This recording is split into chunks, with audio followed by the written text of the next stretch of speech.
गायक सब बेसी लोक मैनेजर के पहचान बना देने छै, जे गायक गायिका सबके लऽ जाकऽ कतहु कार्यक्रम करी, ताहिमे बेसी दिमाग एखन लगा रहल छी। नहीं तऽ अपने जहियासँ गाबै छलियै तहियासँ तऽ हजारमे मने रिकॉर्डिंग भेल रही।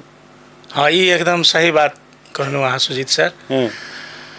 बीच में की भेलै कि मैथिली गीत संगीत नृत्य कहियो ई एकर जे छै विलुप्त अवस्था देखलियै, मानि लिअ मंचीय माध्यमसँ खास कऽ कऽ। तऽ मंच ऑर्गेनाइज केनाइ बहुत दुरूह बात छै जी। ओना संजोगसँ हमरा प्रेरणा सेहो भेटल जे हम बैनरके नाम रखने छी। ओ बैनरके नाम छै हेलो मिथिला सांस्कृतिक समूह जनकपुर धाम। अच्छा।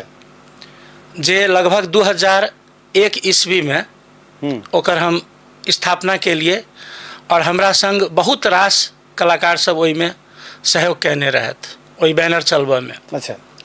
ओना एक बेर संजोगसँ फुटबॉल हमसब कार्यक्रम में जाइत रही, सुनील भाईजी सेहो रहथि, धीरेन्द्र भाईजी, रूपा भाभी।